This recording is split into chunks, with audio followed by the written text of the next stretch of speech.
By now, police had tested the DNA of dozens of potential suspects.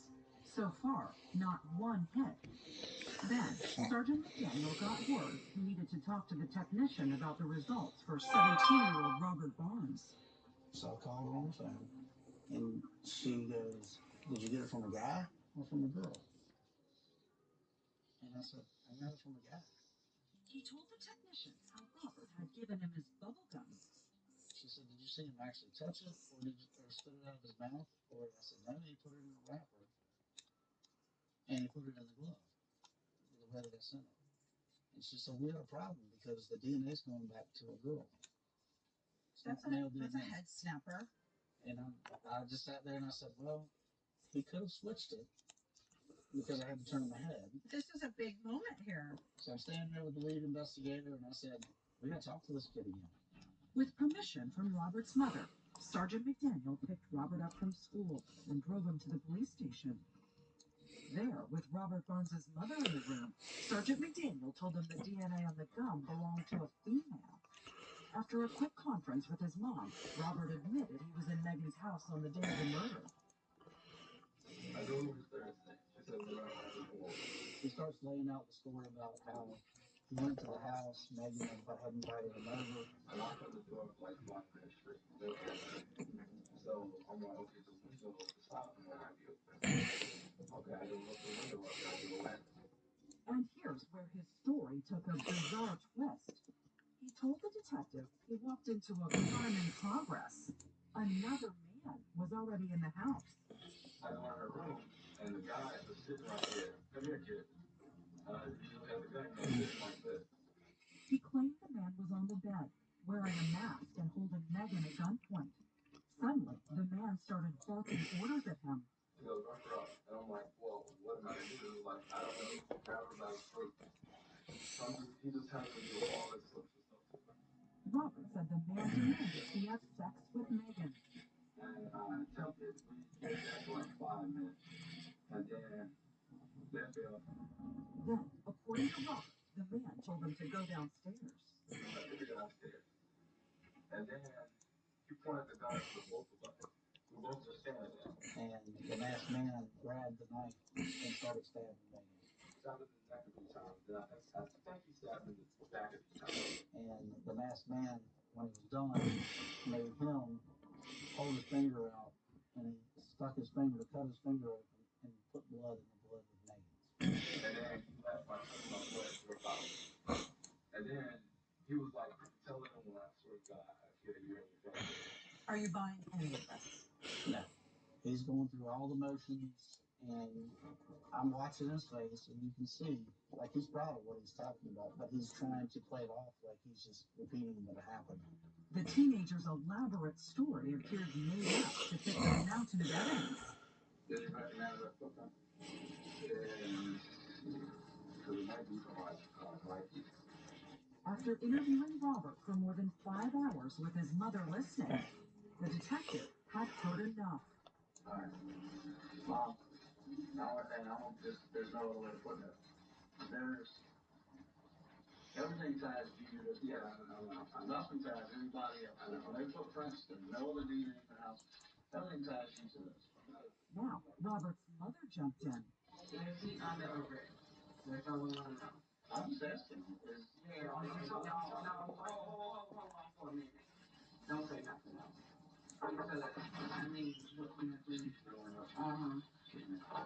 Robert, I'm going to take a phone call. I'm going to investigate on this case. All right? Just going to let you know that you're already arrested for murder of Megan Wadowski. And that answers your question. Finally, an arrest. And true to his word, the lead detective had a phone call to make to Megan's mother. And I put him on speakerphone so Chris could hear it. And he's like, his name is Robert Barnes. I'm like, I know exactly who it is. It must be such as the strangest thing to hear. It was. It was just like, why? Why her? Why him? What was that moment like for you after such hard work and so many dead ends? It was surreal. Even talking about it right now, I still get chills. Like it was, one of those moments that, we've done our job. But not everyone believed Robert was capable of committing this heinous crime. The teen was an honor roll student, had no criminal record. How could he be the killer? Well, detectives had discovered the violin virtuoso had another side, an evil one. Do you think he had planned this attack out for a while? Yes, I do. He was convinced of that because of what police found on Robert's computer. He was very much into a fantasy world, breaking into houses and committing rape. He had put out questions on a chat room about if somebody said that they just killed somebody, what would you say to them? Investigators began to wonder if Robert Barnes just might be a serial killer in the making. After he did this to her, he went to orchestra practice that night. After his arrest, detectives were finally able to test his DNA. And was it a match? It was a match. Given the mountain of evidence, Robert was ready to make a deal, and the prosecutor was receptive. So they worked out a plea. Robert Barnes pleaded guilty to first-degree murder, attempted rape, aggravated sexual battery, abduction, and statutory burglary. In return, he will be eligible for release after serving 42 years. Megan's parents were relieved there would be no trial. I didn't want to hear all the graphic details about what happened to her. On the day of Robert's sentencing, Megan's mom finally got a chance to confront him. Losing Megan crushed my life. I'll never see her again. I love the children. I can't go see her. Solving Megan's murder still feels bittersweet for the man who met the teen in a time of need and told her not to worry. Does anything still haunt you about this case? There's still guilt about what happened to Megan. I can't take that away. I'll never change that because it's a promise that I made that I didn't break the promise, but I still feel responsible. For Megan's family, with her killer behind bars, there's finally some peace. Do you think Megan is dancing in heaven? I know she is, and it's testing our faith. I know she watches over us. There are times when I kind of feel like someone's watching us, and I feel it's her.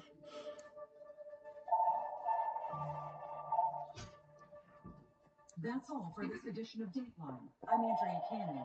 Thank you for watching. Hello?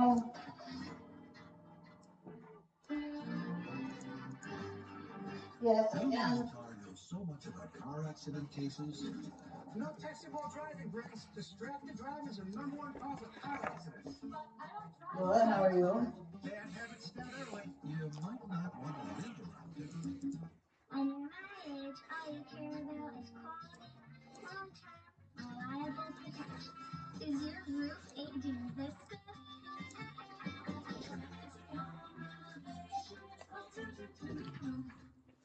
Who's that? Access quality health insurance. Free medical supplies. New York. I don't want anything. You can help enrolling from a real person. Yes, New York. Is time running out to get covered? Yes, New York. Don't risk being uninsured for 2026. Say yes to quality health insurance from New York State of Health. Enroll or renew by December 15th for January 1st coverage. Visit nystateofhealth.ny.gov or call 1-855-355-5777. The anticipation, the first bite, the satisfaction. There's nothing like it. The Tom Rolls Cheeseburger. Fresh round steak topped with 2 slices of Kraft cheese served on a toasted DiPaolo hard roll. If you've been in a motor vehicle crash, know this. There are short time deadlines, and you only have one chance to win. Hurt in the car, call William McCarr. 444-4444. Let us win for you. Run, roll. Into an all-new Kelly. That is the neighborhood. The holidays are here, y'all. Fighting Mr. Christmas is a show that I created, and I actually used you to pitch it. Are you going to find me a Mr. Christmas? Then your holidays with the Kelly Clarkson Show. Get ready. Dance